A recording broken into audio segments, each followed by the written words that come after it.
Hello. Today I would like to bring you another amazing farm that I've been cooking up over the past week or so.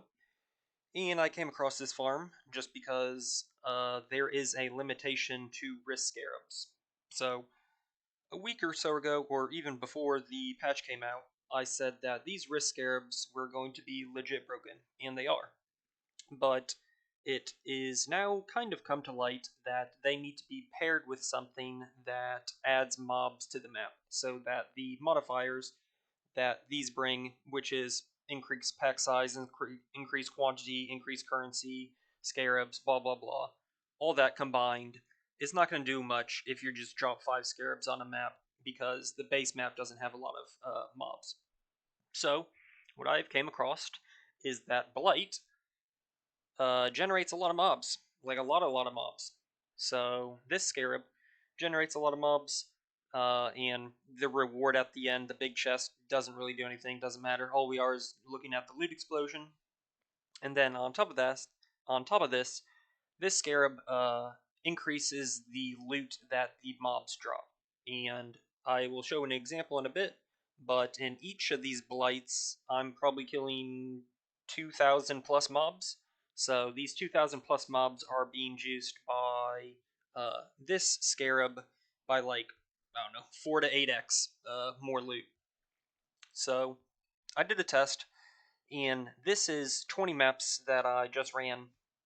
It was kind of below average because I did not get a wildwood. And so uh, I have tested a bunch of different scarabs that match up well with Blight. So previously, last league, people were doing this Blight strategy, and they were focusing on the boss mobs in the map by putting on Legends and Titanic. I've tried this. I do not think it's very good, although it's not terrible, but it's not great. Also, I've tried Bloodlines Scarab, which is good. Again, these 2,000 mobs will be more magic mobs, but Bloodlines is kind of expensive. I'd rather just throw in a Risk Scarab and then just save a Divine every map. And then I've also tried Wisp Scarabs, and again, it's good, but this is an expensive Scarab, and Risk Scarabs are kind of cheap, and they're, I don't know, roughly equally as good, if not better, than Wisp Scarabs, especially if you RNG into a Wildwood. So, in this 20 map test, I got 0 Wildwoods, which is, and it spawns at an 8% rate, so I should have seen at least one on average. Again, 1.6, but I didn't see it.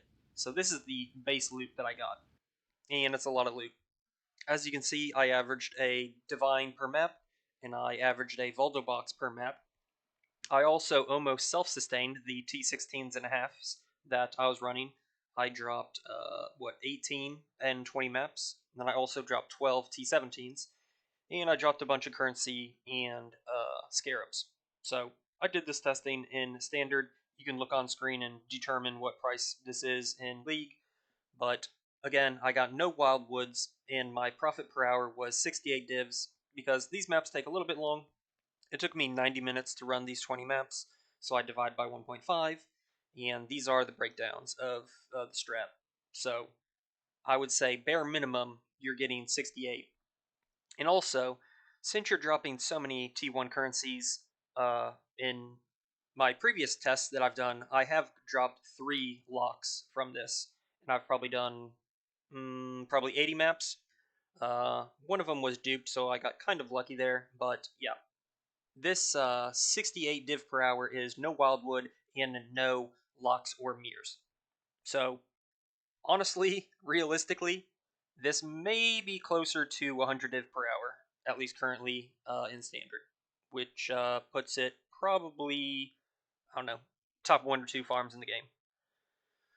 So, these are the maps that I was rolling. I'm basically really focusing on the currency roll and not much else. Just because, again, we're kind of looking for the locks and mirrors during this farm. And also, if you run across a wildwood and it's juiced by this much quantity, this much currency, you're going to be dropping mirrors. It's just going to work like that. So, I will show a map example here. Here's the Atlas tree that I'm running.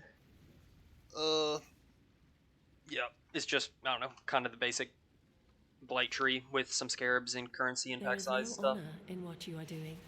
And Only again, I did not get a Wildwood. If you do get a Wildwood, definitely focus on the blue juice, because blue juice is what drops the mirrors. And then secondarily, you should go for the yellow juice, but you can basically ignore the purple juice because, while in League, uniques are, I don't know, semi-valuable, kind of, but not really anymore. Purple juice doesn't basically do shit for us. So here what I'm doing is I'm clearing the map up to the boss. I'm going to kill the boss so that I get better altars, and then I'm going to clear the rest of the map to get good altars, and then I'm going to do the Blight, hopefully with I don't know, currency duplication or Scarab duplication.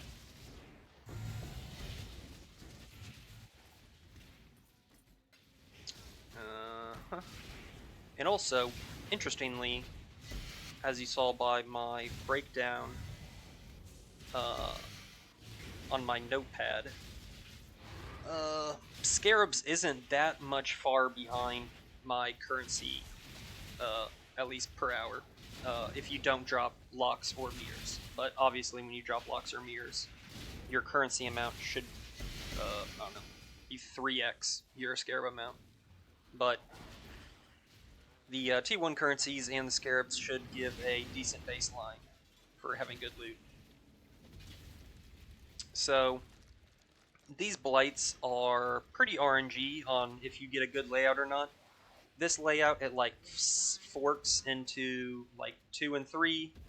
It's not the best, but we're building a bunch of Empower shrines because of our Scarab, so that our loot is massively improved. And also, if you're looking to run a build that is good for this farm, I suggest you do an Explodey build so that all these chains of mobs basically explode. So you don't have to have a 5 or half a billion DPS character like I'm currently running. You can probably run a 40 million DPS build and just have Explodey, and the mobs in a line will just kill everything. So here, whenever you upgrade a tower, it increases the radius of it. So if you increase the radius of it, there's going to be more mobs that are killed within the radius of it. Thus, you get more loot. So I'm not really upgrading them to like make the map easier or whatever. I'm just doing it so that more mobs are in the circles, overlapping circles. And this layout isn't great. You can get some really good layouts where there's like 9 towers and in the radius of like 10, or get like 9 spawning points and a radius of like 8 towers going off in one direction. This one is kind of shit because it splits up like these spawners and these spawners, so I can't really overlap like 8 turrets. So it's not terrible. I've seen worse, but it's definitely not good. So they are killed off the mobs. And this looks like a decent explosion. Again, I'm running a really strict filter, but this is a pretty shit explosion. I would say bottom 20% loot explosion. But this is what I guess you'll see. You'll definitely see some Scarabs, bubblegum currencies, Voldo boxes, divs, and whatever. So, much like my other videos, this is an unlucky showcase. But, yeah, run enough maps, and I guarantee you'll see a lot of good loot. Peace.